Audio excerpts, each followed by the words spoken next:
Under the fading light of a Manila sunset, the city hummed with its usual chaos, jeepneys honking, vendors shouting, the sea of people rushing home. Amid it all, a thin young man named Miguel Reyes stood at the corner of a busy street in Quiapo, clutching his battered acoustic guitar. The strings were uneven, the wood chipped, and the frets worn smooth by years of endless playing. But for Miguel, it was more than an instrument, it was his voice, his dream, and sometimes, his only way to eat. He was 22, though hardship had etched lines across his face that made him look older. Every evening, he'd stand beneath the flickering lamplight and sing for passers-by, hoping they might drop a few coins into his open guitar case. Sometimes they did, most times, they didn't. Still, Miguel sang. That night, as the aroma of roasted corn and gasoline mingled in the humid air, he began strumming the first chords of Breakeven by the script. His voice, rough from exhaustion yet rich with emotion, carried through the noise of the street. He didn't imitate the original singer, instead, he poured out his own pain, his own story, of losing his parents young, of sleeping on church steps, of chasing a dream no one else believed in. A little boy stopped in front of him, eyes wide. His mother tugged his hand, but the boy stayed, listening. Then a few more people gathered. By the end of the song, the street had grown quiet, as if the whole city had paused to listen.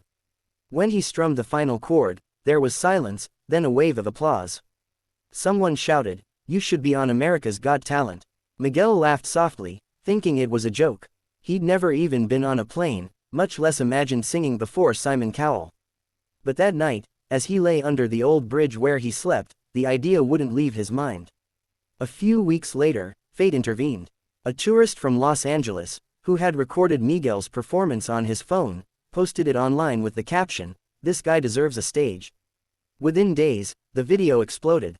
Millions of views poured in. Comments flooded social media. "Who is this Filipino street singer? His voice gave me chills. He's better than half the artists on the charts." Miguel didn't even know he was famous. He didn't have a phone. It wasn't until a news reporter found him performing again in the same corner and told him, "You've gone viral," that he realized something extraordinary had happened. The story of the street singer of Manila spread worldwide. A week later, a call came from the producers of America's Got Talent. They wanted him to audition. Miguel stared at the letter in disbelief, his hands trembling. He didn't even have a passport. With the help of a local charity and fans who started an online fundraiser, Miguel's journey began. For the first time, he boarded a plane, his guitar on his lap, his heart pounding with fear and hope. When he looked out the window and saw the clouds, he whispered a prayer to his late mother, "Ma, I'm going to make you proud." When he arrived in Los Angeles, everything felt unreal. The lights, the skyscrapers, the smell of coffee and car exhaust, it was all overwhelming.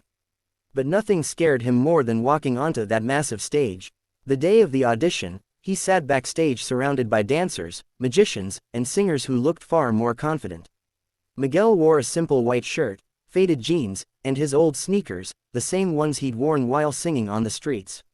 He didn't have a stylist or fancy outfit, but he had something no one else did, years of singing from survival, not ambition. When it was his turn, a producer whispered, "You ready, Miguel?" He nodded, gripping his guitar tightly. The stage doors opened. The lights were blinding. The crowd stretched endlessly before him, and in the middle sat the judges, Howie Mandel, Heidi Klum, Sofia Vergara, and Simon Cowell. "Hello," Simon said, leaning forward. "What's your name?" "Miguel Reyes, sir," he answered nervously. "And where are you from?" "I'm from the Philippines," he said softly. His accent drew warm applause from the audience. "What do you do back home?" Heidi asked kindly. Miguel hesitated. I sing on the streets. For coins. For food." The audience fell silent. Simon's face softened. "And what will you sing for us today?" Miguel swallowed hard. "I'll sing Breakeven by the script." Simon raised an eyebrow, as if surprised. "That's a tough song. Are you ready?" Miguel nodded, his hands trembling slightly as he adjusted the guitar strap. Then he began. The first chord rang out, a gentle, trembling sound that filled the massive theater. Then his voice followed, raw, soulful, trembling with truth. Every note carried the weight of his past, every lyric a reflection of his pain and hope. "What am I supposed to say when I'm all choked up and you're okay?" The crowd went still. Even the camera operators forgot to move. His voice cracked slightly on the second verse, but it wasn't a flaw, It was emotion, pure and unfiltered. He sang as if every heartbreak, every hungry night, every dream he ever dared to dream was coming out through that microphone. Sophia covered her mouth, whispering, "Oh my God." When he reached the final chorus, Miguel closed his eyes. "What am I gonna do when the best part of me was always you?" The entire auditorium erupted before he even finished the last note. People were on their feet, clapping, shouting, crying. Miguel looked stunned, his breath short, his hands shaking. Simon leaned forward, staring at him with a look no one could read. For a long moment, there was only silence. Then Simon said quietly, "Miguel, that was magic." The audience cheered louder. Simon continued, "I've heard that song 1,000 times, but tonight it felt brand new. Because you sang it like you lived every word of it." Miguel's eyes filled with tears. "Thank you, sir," he whispered.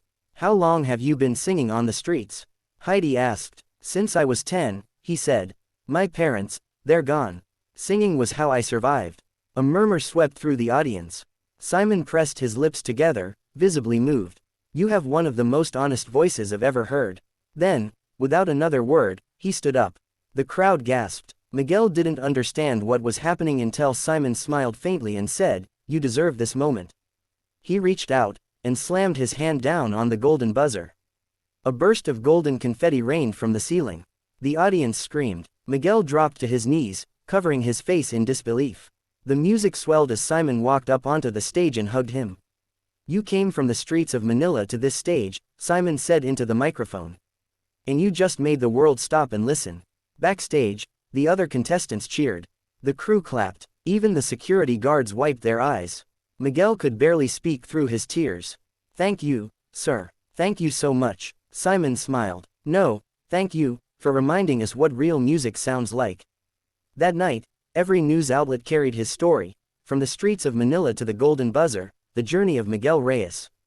Back home in the Philippines, crowds gathered around television screens in cafes, sari-sari stores, and homes. They cheered when they saw the confetti fall. Kids who used to sing in the streets looked at Miguel and saw hope. For weeks, Miguel's life became a whirlwind: interviews, rehearsals, media attention. Yet he stayed humble, always carrying his old guitar wherever he went. When people offered him new ones, he politely refused. "This one carried me through everything," he'd say. During the semifinals, Miguel performed an original song he'd written about his late mother. It was called "Home Is You." The lyrics spoke of loss, faith, and love that never fades. Once again, he left the judges speechless. Simon said, "Miguel, win or lose, you've already made history." When the finals arrived, Miguel didn't expect to win. He just wanted to sing one more time. He chose a song that symbolized his journey, "Fix You," by Coldplay. As he sang, the stage lights dimmed, showing a backdrop of Manila streets behind him. By the end of the performance, the entire theater stood as one. He didn't win first place that season. But he won something bigger: the world's heart. After America's Got Talent, Miguel returned to the Philippines. Instead of chasing fame, he built a small music school for underprivileged kids. He named it Golden Voices, a tribute to the golden buzzer moment that changed his life. Every afternoon, children would gather in a small, open-air room filled with laughter, guitars, and dreams. Sometimes, he'd sit among them and say, "When I sang on the streets, I thought nobody was listening. But someone always is, so never stop singing, no matter where you are." Years later, a reporter asked him, "What was the best part of your journey?" Miguel smiled. "When I saw the golden confetti fall, I didn't see fame, I saw my mother smiling. That was enough." He strummed his old guitar and began singing again, the same way he did under the lamplight of Manila all those years ago. His voice was still the same, honest, raw, and full of soul. And somewhere across the ocean, in millions of hearts that once heard his story, his song never stopped playing.